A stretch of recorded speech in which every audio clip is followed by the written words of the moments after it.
Hello everyone. Today, my presentation is Chapter 19, Coding Images and Pictures. My presentation covers three parts. Part 1, the importance of the scale. Part 2, types of qualitative image data, collecting methods and potential concerns. Part 3, analyzing images. Part 1. Why the scale is important. Many researchers think of qualitative research as concerned with text-based data. More broadly, it's an approach that uses open-ended data. For some studies, qualitative researchers have available images and pictures as open-ended data. The second reason, images offer a record to refer back in a way that's not possible with field notes and relies on memory. The third reason, images provide powerful visual records for real events. So, it's important to understand the use of images and how to analyze and code them. That will give you an additional tool to understand your central phenomenon.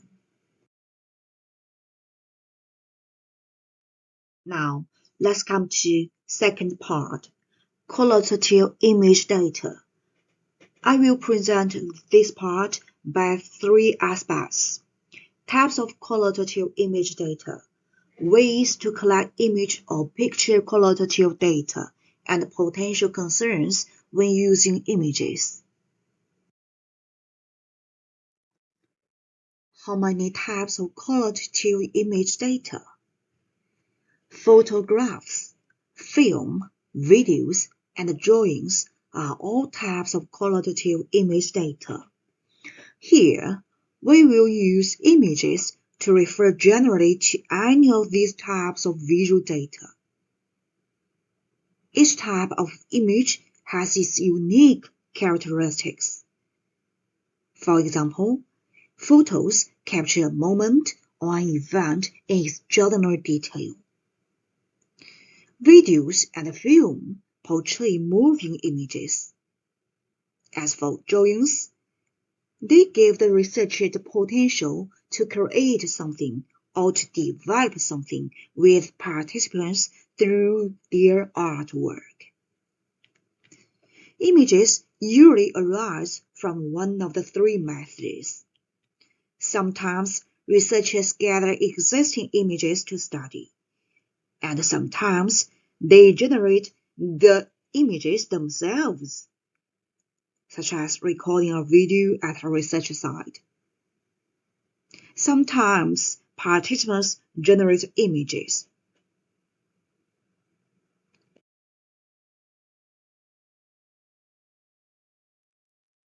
These three methods have led to several ways to collect image or picture qualitative data.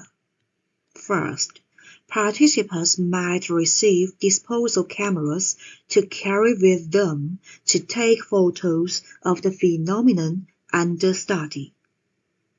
This data collection procedure reflects a participatory approach, which brings the participants' insights further into the research process. Second, qualitative researchers have used visual elicitation as a popular approach to participatory visual research. Third, photo voice. Photo voice is a popular form of photo elicitation, and that has three goals: to allow participants to document the strengths and concerns of their community, to promote critical dialogue, and to influence policymakers. Besides producing rich data, a major aim of photo voice is to bring about change in communities by influencing policymakers. The last one, drawing. A drawing might be used as a qualitative data source as in the participatory reflection and action technique. As we mentioned, drawings can be especially useful when interviewing children who are still developing verbal communication skills.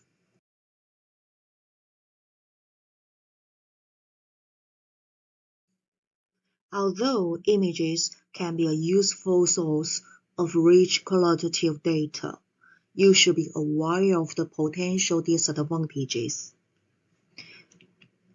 Photography is both a product of culture and something that contributes to the culture of a society through what it captures. Some argue that because of photographic data are interrelated with society, we should be cautious when using photographs for analysis, as they are product of societal forces, capturing a moment in time. A photo doesn't represent change or fine details surrounding an event. A photograph itself is a selective representation of the world because the photographer decides what to sample. So, it's important for you to be aware of this caveat, not to extend the interpretation beyond the actual data.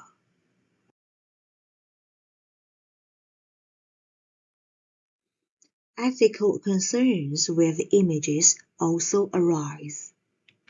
Some qualitative researchers argue that the use of photographs and videos of individuals does not respect anonymity. If you propose a use of video and photographs, additional details must be added to informed consent documents. In particular, participants need to know that their images are being recorded, and participants need the opportunity to consent to the recording.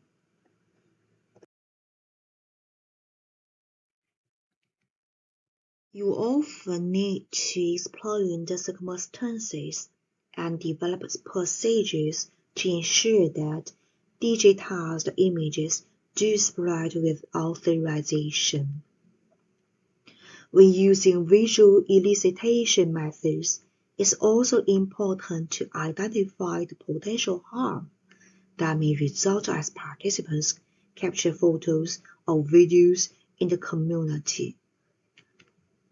It will be particularly important for you to discuss with participants what's appropriate to photograph or video recorded.